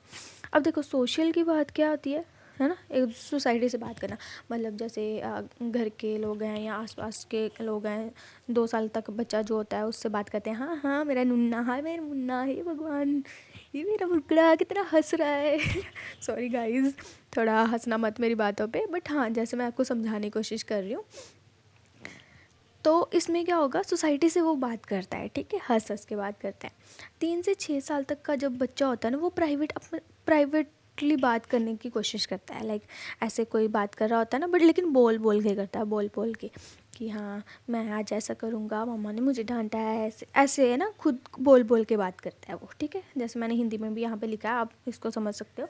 साइलेंट इनर स्पीच में 6 साल तक के बाद बच्चा क्या करता है, जब अपने आप से बात कर रहा होता है तो वो बोलता नहीं है, वो अपने अंदर ही बात को रखता है, ऐसे सीख जाता है अपने अंदर बोलने का। ठीक है, तो वो क्या होगा, साइलेंट इनर स्पीच। इसने 3 चीज़ों के बारे में बोला था। अब ये वाला पार्ट जो है ना, स्टेजेस ऑफ लैंग्वेज एक्विजिशन, ये आपका इंग्लिश अगर आप पढ़ोगे तो उसमें भी आपका कवर हो जाएगा, और अगर आपने CDP में पढ़ लिया तो भी आपका कवर हो जाएगा। यानी कि इंग्लिश के पेपर में भी ये आता है और CDP में भी ये आता है। ठीक है, तो क्विंग की स्टेज होती है 6 वीक तक। ठीक है, बैबलिंग करता है बच्चा अराउंड 6 मंथ तक। 1 वर्ड स्टेज आती है अराउंड 1 ईयर तक। 2 वर्ड स्टेज आती है अराउंड 18 मंथ तक, और 2 वर्ड स्टेज को आप टेलीग्राफिक एज भी कहते हो। ठीक है, फिर लॉन्गर अल्टर्स 2 to 4 ईयर्स। ठीक है, ये आपको थोड़ा याद रखना पड़ेगा। अब जोक एंड वर्ड प्ले वैसे आता तो है नहीं, बट स्टिल आप याद रख लेना, क्या पता आ भी जाए। 7 साल तक का जो बच्चा है ना, वो जोक एंड प्ले के बारे में सीखता है। अकॉर्डिंग टू प्रोफेसर स्मिथ, 1 साल में बच्चा 2 वर्ड सीखता है, 2 साल में 272, 5 साल में 2072 वर्ड सीखता है। अब मेन तो ये 3 है, लेकिन आप इसमें ये भी याद रख सकते हो कि 3 साल में कितना सीखता है, 4 में कितना। 3 में 900 प्लस वर्ड सीखता है, 4 में 1600 प्लस वर्ड सीखता है। तो ये भी पेपर में आपका आ जाता है। ये पार्ट इतना जो है ना, स्टेजेस और ये जो मैंने आपको बताया वर्ड वाला, ये आपका इंग्लिश में भी कवर करेंगे हम लोग, वहाँ पर भी ये सेम चीज़ है। ओके, नेक्स्ट आ गया आपका gender as a social construct. Gender को कैसे हम बोल सकते हैं कि ये सोशल कंस्ट्रक्ट है। ठीक है, अब देखो जेंडर क्या है, एक सोशल कंस्ट्रक्ट, सेक्स क्या है, बायोलॉजिकल। अब सेक्स की बात करूँ तो सेक्स तो हमारे जो पेरेंट्स हैं वो ही डिसाइड करते हैं ना हमारा, है ना, वो बायोलॉजिकल है। लाइक अगर कोई पेरेंट्स के जीन आपके अंदर आते हैं, मदर और फादर के, कोई लड़की बन रही है, ठीक है, तो वो ऐसा तो है नहीं है ना कि वो चेंज हो जाए। ठीक है, वो बायोलॉजिकल है कि आपके पेरेंट्स से आ रहा है वो। ठीक है, हाँ मतलब आजकल ज़माना कुछ ज़्यादा तेज हो रहा है, लोग चेंज भी करवा लेते हैं, but still sex is a biological construct. लेकिन जेंडर जो है ना, वो एक सोशल कंस्ट्रक्ट होता है। ठीक है, नेक्स्ट आके हमारे पास इंडिविजुअल डिफरेंसेस के बारे में। अब इंडिविजुअल डिफरेंसेस मैंने आपको पहले भी बताया कौन कौन से हो सकते हैं। कोई गोरा हो सकता है, कोई काला हो सकता है, किसी की कास्ट अलग हो सकती है, किसी का जेंडर अलग हो सकता है, किसी की रिलीजन, कम्युनिटी, वो सारा कुछ क्या हो सकता है, अलग अलग हो सकता है। लेकिन हमें उन सारे धर्मों की, हमें उन सारे लोगों की रिस्पेक्ट करनी चाहिए। ठीक है, तो इंडिविजुअल डिफरेंसेस में क्या आएगा, understanding difference based on diversity of language, उनकी अलग हो सकती है, cast, gender, community, reason.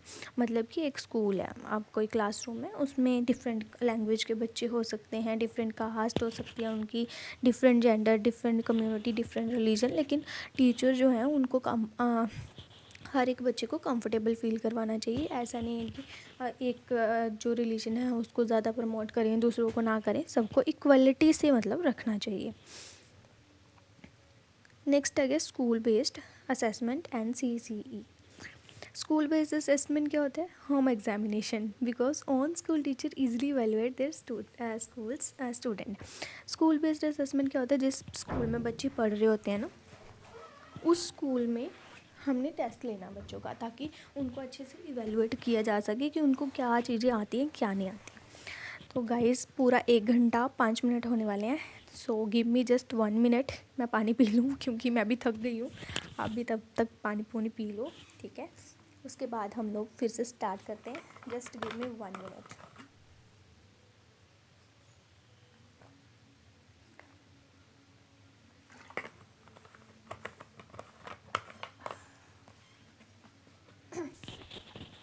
Okay, तो अब हम स्टार्ट करने वाले हैं CCE।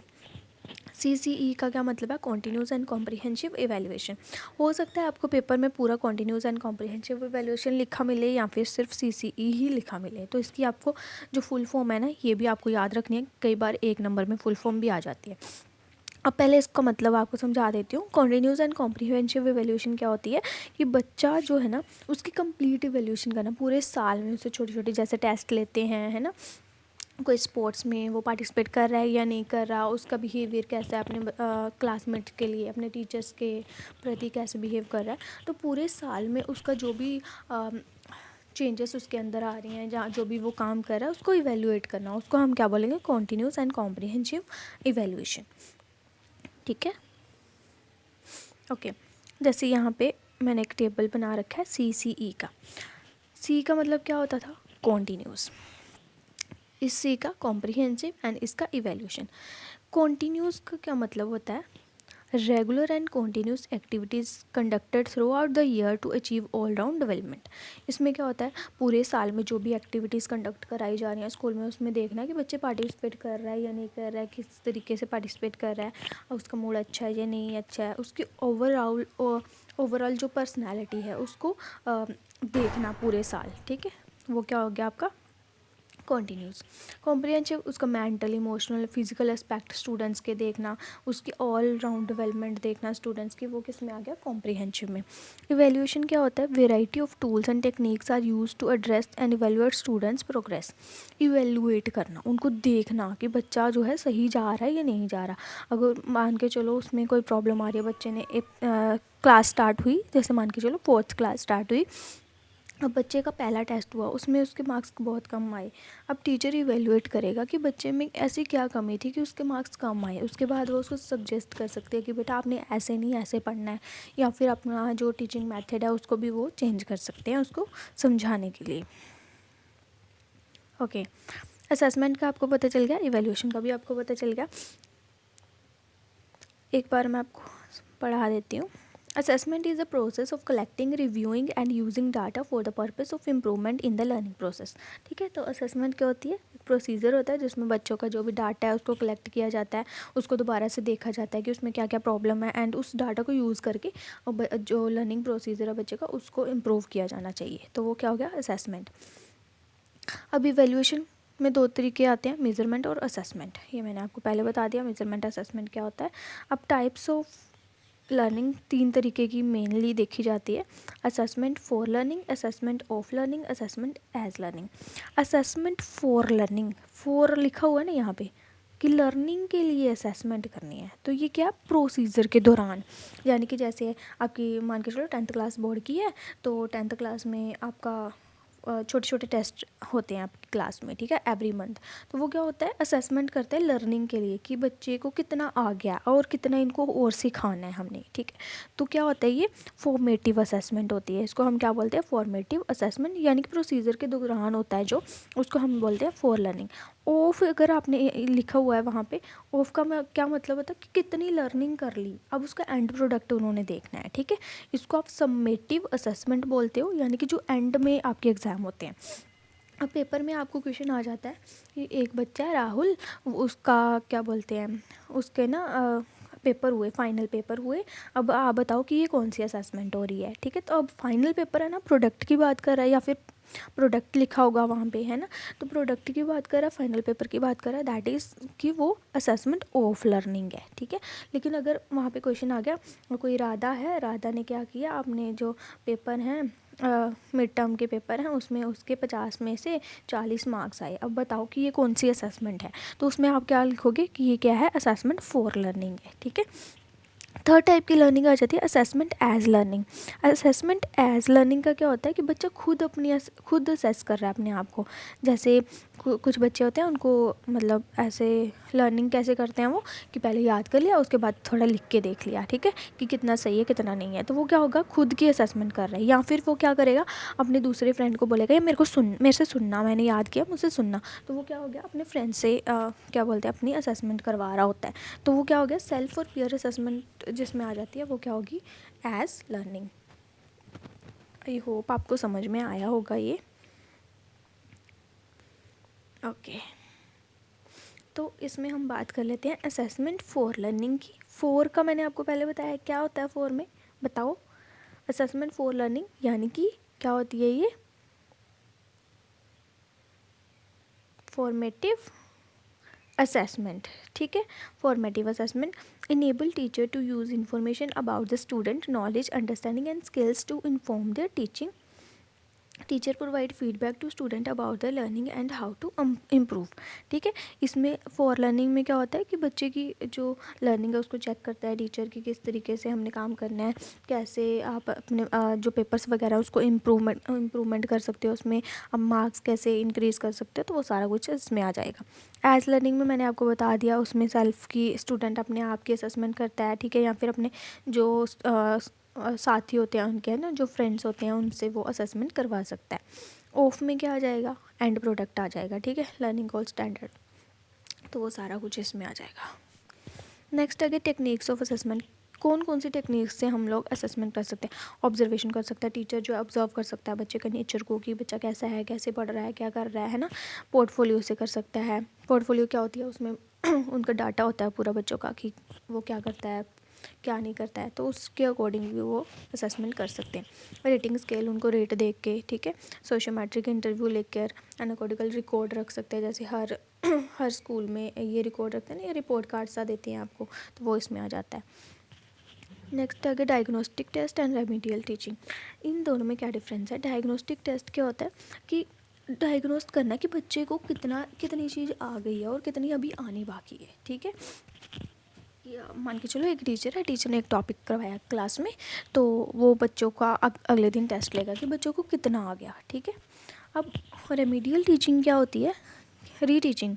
अब उसने देख लिया कि हाँ बच्चे को इतना आ गया, और उसने क्या डिसाइड किया मतलब जो टेस्ट लिया, टेस्ट लेने के बाद उन्होंने देखा कि 60% 70% बच्चे ऐसे हैं जिनके मार्क्स आए ही नहीं हैं, ठीक है।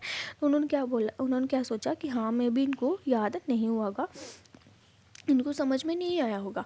तो उन्होंने क्या किया, दोबारा से टीच किया उनको किसी अलग मेथड से। तो वो क्या हो गया, रेमेडियल टीचिंग, जिसको रीटीच बोलते हैं, या फिर सोल्यूशन प्रोवाइड करना। ओके अब होता है achievement test and proficiency test, ठीक है। अचीवमेंट टेस्ट क्या होता है, कितना बच्चे ने अचीव किया है, ठीक है, तो वो हो गया उनका achievement test. And proficiency test में इसमें आ जाता है। अब एक और चीज़ है जो आपको पेपर में आती है almost, norm reference test and criterion reference test. अब इसमें कई बार आपको आ जाती है इसकी फुल फॉर्म, जैसे वो पूछ लेगा एनआरटी की फुल फॉर्म बताओ, सीआरटी की फुल फॉर्म बताओ, तो आपने उसमें बताना है नॉर्म रेफरेंस टेस्ट होता है, क्रिटिकल रेफरेंस टेस्ट होता है। अब इसमें मेन चीज़ क्या होती है, एनआरटी में आती है मेरिट, पीयर कंपटीशन होता है इसमें, ठीक है। इसमें एंड रिजल्ट आता है, कोई ऑप्शन नहीं मिलता कि हाँ दोबारा से पेपर दे सकते हो ना। फाइनल पेपर होते हैं ना, जैसे आपके सेमेस्टर के पेपर होते हैं फाइनल, तो वो किस में आ जाता है, नॉर्म रेफरेंस टेस्ट में। क्रिटिकल रेफरेंस में क्या होता है, लाइक मास्टरी होती है किसी भी चीज़ में, इसमें ज़्यादा मार्क्स के ऊपर बेस नहीं होता ये, लाइक 60% मार्क्स भी आ सकते हैं, 70% भी आते हैं, 80% भी आ सकते हैं, तो वो डिपेंड करता है। अब इसमें एक बात आपने ध्यान रखनी है, पेपर में आपको कहीं भी स्टैंडर्डाइज लिखा आ जाए मतलब वो ऑप्शन गलत है, ठीक है। यहाँ पे हमने स्टैंडर्डाइज जो स्टडी है वो नहीं करवानी बच्चे को, ठीक है। हमने क्या करना है, ना तो रोड सिस्टम करवाना है, पेपर में आपको बहुत जगह पे रोड सिस्टम दिखा आएगा, है ना, रट्टा लगा के, या फिर स्टैंडर्डाइज्ड स्टडी के बारे में देखने को मिलेगा। तो वो सारे ऑप्शन गलत है। स्टैंडर्डाइज मतलब हमने स्टडी नहीं करवानी होती है, बच्चों के अकॉर्डिंग चाइल्ड सेंटर स्टडी हमने करवानी है बच्चों को, ठीक है। अब देखो, जैसे मैंने यहाँ पे क्वेश्चन लिख रखा है, which of the following statement is not correct about assessment. Norm referred assessment, हमने क्या देखना है, नोट, ठीक है, जो सही नहीं है। Norm referred assessment is useful in diagnosing, testing and remedial teaching. Norm reference test मैंने अभी आपको बताया, ये वाला, ठीक है। इसमें उन्होंने क्या बोला था कि ये एंड प्रोडक्ट होता है, ठीक है, लेकिन इसमें क्या बोला हुआ कि ये डायग्नोस्टिक और रेमीडियल टीचिंग है, बट ये तो गलत है। Criterion reference test is to evaluate the mastery learning of the student, हाँ ये तो ठीक है, उसकी लर्निंग को देखने के लिए क्राइटेरियन होती है। Criterion reference assessment is use in diagnostic test and remedial teaching, ये भी ठीक है क्योंकि एंड प्रोडक्ट नहीं है, प्रोसेस के दौरान चल रहा है, ठीक है। Norm reference assessment tell us where a student stand as compare to other student performance, हाँ ये भी ठीक है। अब दो दो ही चीज़ें हैं ना इसमें। नॉर्म में क्या होता है, एंड प्रोडक्ट देखते हैं, इसमें प्रोडक्ट देखते हैं मेनली, इसमें देखते हैं प्रोसेस, ठीक है। इसमें कंपेयर करते हैं रिजल्ट को कि फर्स्ट कौन आ गया, सेकंड कौन आ गया, थर्ड कौन आ गया, इसमें कंपेरेटिव नहीं होता है, ठीक है। इसमें रेमेडियल टीचिंग दी जाती है और क्या दिया जाता है, एक डायग्नोस्टिक टेस्ट के बारे में बताया जाता है। बहुत गंदा हो गया, बहुत गंदा हो गया। आई होप आपको समझ में तो आ ही रहा होगा थोड़ा थोड़ा। ओ वाओ, हमारा लास्ट पेज बचा है ये वाला फाइनली ख़त्म हो गया। ये है आपका रूबिक्स, ये क्वेश्चन एक बार ही आया था, दैट्स वाई मैंने ऐड कर लिया यहाँ पे। रूबिक्स क्या होते हैं, रूब्रिक्स होते हैं हमारे सेट स्टैंडर्ड, कितने स्टैंडर्ड सेट किए हैं कि मैंने 60% मार्क्स लेने हैं, मैंने 70% मार्क्स लेने हैं, तो वो सारा कुछ आपके इसमें आ गया, रूबिक्स में आ गया। तो आज की वीडियो में हम इतना ही करेंगे क्योंकि 1 घंटा 15 मिनट 16 मिनट ऑलमोस्ट हो रखा है। तो वीडियो पसंद आती है तो वीडियो को लाइक ज़रूर कर देना, और मेरे चैनल पर नए हो तो चैनल को सब्सक्राइब ज़रूर कर देना। Thank you so much. इसका सेकंड और थर्ड पार्ट मैं ट्राई करूँगी कि सेकंड पार्ट में सारा कवर हो जाए आपका जितना भी CDP का है। और अगर आपने इतना भी कर लिया ना, तो मैं आपको बता रही हूँ ये 15 मार्क्स का, 15 से 30 मार्क्स आपको इसमें ही आ जाएंगे अगर आपने अच्छे से कर लिया। जस्ट अ मिनट, मैं आपका सिलेबस देख के आपको बताती हूँ कि ये कितने मार्क्स का है, बिकॉज उसके अकॉर्डिंग अगर आप तैयारी करोगे तो अच्छा रहेगा फिर आपके लिए, है ना। हाँ, बस आपका एक पार्ट हो गया हमारा, और सेकंड और थर्ड पार्ट जो है वो मेरे ख्याल से एक ही वीडियो में कंप्लीट हो जाएगा, क्योंकि आपका यूनिट 2 जो है वो 5 मार्क्स का है, एंड यूनिट 3 जो है वो आपका 10 मार्क्स का है, यानी कि 15 मार्क्स का आपका भी रह गया है। और आज हमने जो किया है ये 15 मार्क्स का ये है। 15 मार्क्स आप यहाँ से अच्छे से कवर कर सकते हो। नेक्स्ट वीडियो आने तक आप इस सारी चीज़ों को अच्छे से रिवाइज़ कर लो और 15 नंबर आपके पूरे कंफर्म कर लो, ठीक है। तो बेटा अच्छे से पढ़ना, आपका टेट आने वाला है जुलाई में, और अच्छे से मेहनत करना, अच्छे से नंबर लेके आना। Thank you so much, bye bye.